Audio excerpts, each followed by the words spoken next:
ওদের ক্লাস্টার সবকিছু ওরা নিজে নিজে শিখে যাবে, কারণ প্রথমটা শুরুই হয় ইন্ডিভিজুয়াল লেটার দিয়ে। Share your learning journey. আসসালামু আলাইকুম।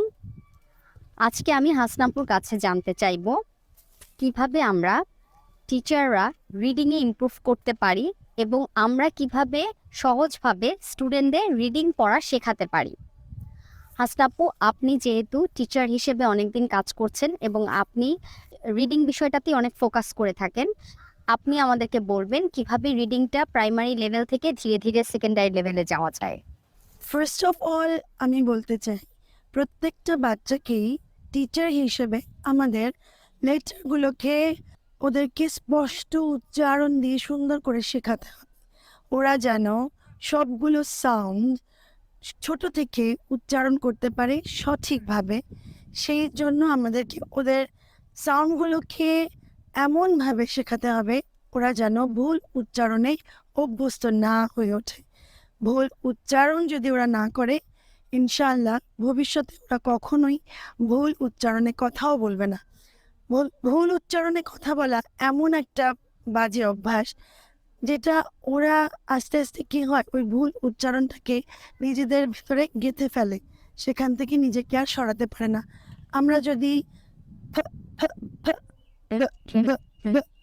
এভাবে ওদের ভেতরে উচ্চারণগুলোকে ওদের ব্রেনে ঢুকিয়ে দিতে পারি, একবার ওরা যদি ওদের ব্রেনে গেঁথে ফেলে, ওরা ওভাবেই উচ্চারণ করবে। যেমন মনে হয় আমাদের ছোট ছোট বাচ্চাগুলোকে আমরা যেভাবে শেখাচ্ছি, জলিফনিক সং দিয়ে, ওদেরকে অ্যাকশন দিয়ে, জেস্টার দিয়ে, এই অ্যাকশন জেস্টার দিয়ে ওদেরকে বোঝাতে পারলে, ওদের ভিতরে আনন্দ এবং উৎসাহ তৈরি করতে পারলে, ইনশাল্লাহ ওদেরও ইচ্ছা হবে আমাদের মতো সুন্দর করে সঠিক উচ্চারণে কথা বলতে। এই ক্ষেত্রে আমার একটা প্রশ্ন হচ্ছে, প্রথমেই কি তাহলে আমরা ওয়ার্ড শেখাবো নাকি লেটারের সাউন্ডগুলো শেখাবো খুব ভালোভাবে? আর লেটারের সাউন্ডগুলো শেখানোর পরের ধাপ কি হতে পারে? আমাদের প্রথমে যেটা করণীয় সেটা হচ্ছে প্রতিটা লেটারের সাউন্ডগুলো ওদেরকে ইন্ডিভিজুয়ালি শেখাতে হবে। সবগুলো লেটার ওদের যে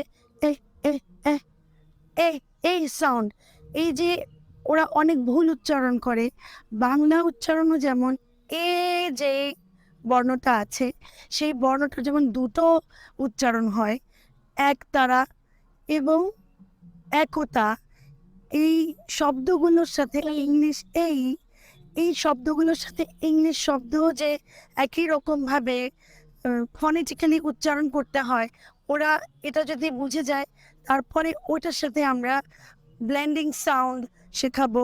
আস্তে আস্তে একটা লেটারের সাথে আরেকটা লেটারকে মিলিয়ে ব্লেন্ড করে করে ওদেরকে এভাবে যদি করা যায়, ব্ল্যাক, তারপরে রাইমিং ওয়ার্ডস, এই সবগুলো দিয়ে আস্তে আস্তে ধাপে ধাপে ওদেরকে যদি আমরা প্রত্যেকটা জিনিস সিরিয়ালি মেনটেন করে ওরা যদি যায়, এভাবে ওরা আস্তে আস্তে ভাগ করে ওয়ার্ডগুলোকে সিলেবল ওয়াইজ শিখবে।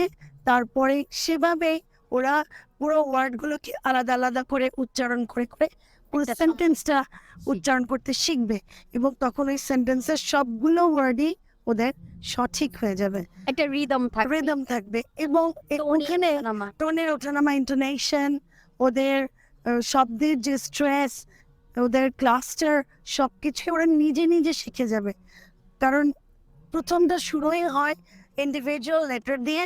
ইন্ডিভিজুয়াল লেটার থেকে ওরা আস্তে আস্তে ব্লেন্ডিং, রাইমিং, এগুলো করতে করতেই, যেমন আমরা শেখাচ্ছি প্রেপ ওয়ানে ওরা ইন্ডিভিজুয়াল ফনেটিক সাউন্ড শিখছে, তারপরে প্রেপ টুতে গিয়ে ব্লেন্ডিং, রাইমিং এগুলো শিখছে, এবং সেই সাথে ছোট ছোট সেন্টেন্স, এরকম করে আস্তে আস্তে ওরা শিখবে ইনশাআল্লাহ। Thank you so much for your opinion, for your suggestion. Thank you. Assalamu alaikum. Thanks for watching.